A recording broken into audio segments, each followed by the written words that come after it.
Pro tip, you guys. If you have access to a foam finger, it's really helpful. You can go to, these are good for Zoom meetings with your friends because you weren't expecting that. And it immediately brings joy because you know what? You're wondering, you're like, what number am I?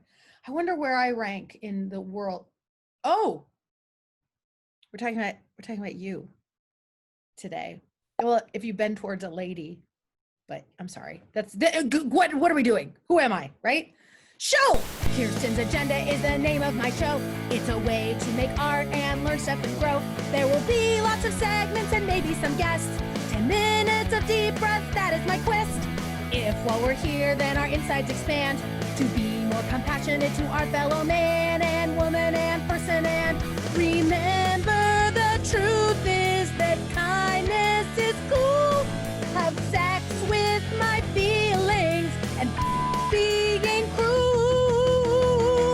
Because our power, it lies in our minds and our hearts. Opening up is a really good place to start. Kirsten's Agenda.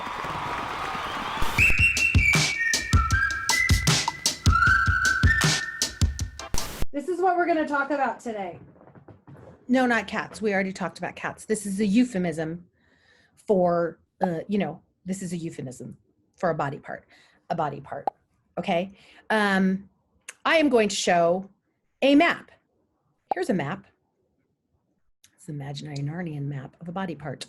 People who have this body part, but what I mean by have this body part is you have it in your heart, or you actually have it, or both, or one or the other.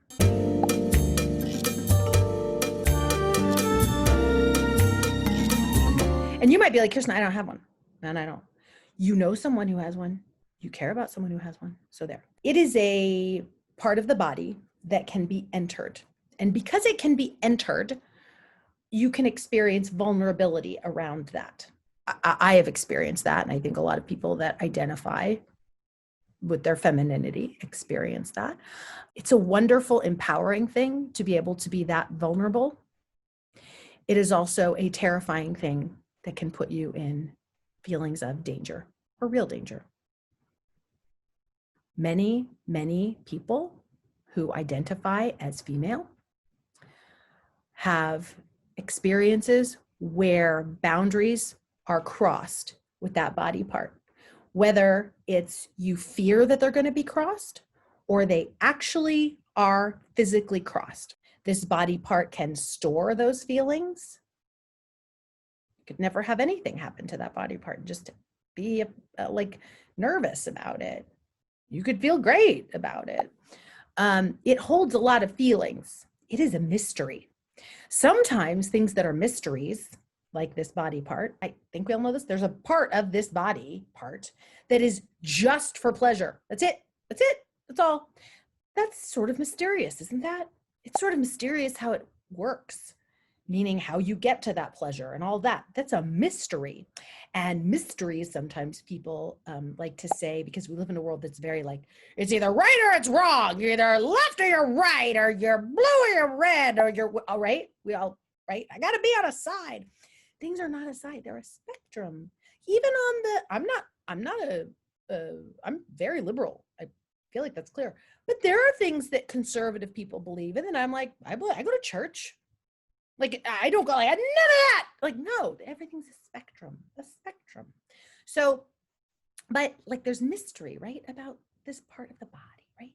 And because there's mystery, people like to be like, it's bad, instead of it's just mystery. Put this thing on us, on the feminine, that we have these, it's like a wiles and it's full of snakes, which it's not. Full of snakes. I really wanted to use these snakes because when you have 4 rubber snakes in your garage, you should use them.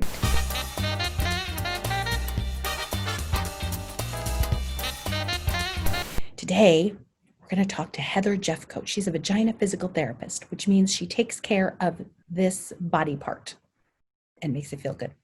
Let's talk to her. Well, there's a lot of people at just different times in their life, or for whatever reason, do have pain with putting in a tampon or having sexual intercourse or whatever. And these are important things to normalize and just be like, you can do things about it, because we get given this load of baloney that like as women we're somehow supposed to like not use our parts for pleasure, and that we should just sort of like grit our teeth and handle it. Someone says like, it hurts when I try to have sex, and what doctors will say, like, just relax, right? Just have a glass of wine. And that it's sort of like if you go to an orthopedic doctor, and you had back pain, and if they say, well, just have a shot of tequila, you'll be fine. Like, nobody in the world would accept that as medical advice. But somehow if you go to a gynecologist and they're like, have a glass of wine if you have painful sex, like, why is that such like prevalent advice that they're giving? But the American College of Obstetricians and Gynecologists had come out like a year or two ago and said that 3 out of 4 women will experience some sexual dysfunction and pain specifically at some point in their lives. And I mean, that's 75% of women at some point, and that is insane. And for them to just say, you know, have a glass of wine, like, so they're really telling 75% of women that that's what they should do.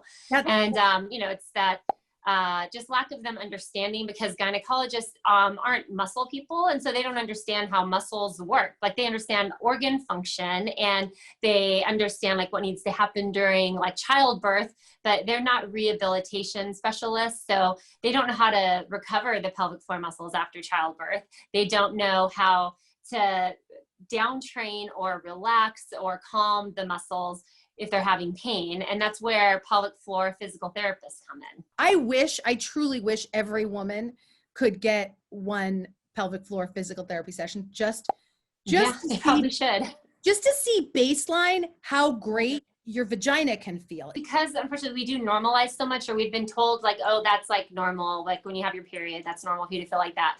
But it might not be. And, you know, they might not have pain with sex, but they might have like bladder pain, or they might feel like they have to pee all the time. A lot of that could be due to the pelvic floor. A vulva is not a vagina, and a vagina is not a vulva, correct? Correct. Yes, they're 2 different structures, and people will interchange them a lot, but the vulva is the external genitalia that includes the labia majora, the labia minora, or like, you know, the outer lips, the inner lips, the clitoris, and, you know, all clitoris those bit that you can see, the clitoris bit that you look yes, at. Yes, it's external. Well, yeah, the external structures. And then the vagina is the internal part. Now, there's a point where they meet, and it's called the vulvar vestibule. And that's like the entryway to the vagina, but it's still an external structure. Heather Jeffcoat, she is the owner of Fusion Wellness and Physical Therapy. She wrote this book called Sex Without Pain. And she was my friend, and thank you so much for coming on.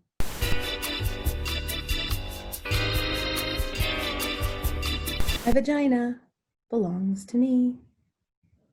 It's a physical pocket of mystery. And whether you have one in heart or right here, I will share these few tenets that I hope will make you endear to her. She's made for health and for feeling great, whether you're pan, gay, bi, or straight. And if she gets happy or feels betrayed, she may not want to come out and play. Give her some space. She probably has something to say. Because when you ignore her or push her down, she might be afraid that you left town. But you and her, you are a team. And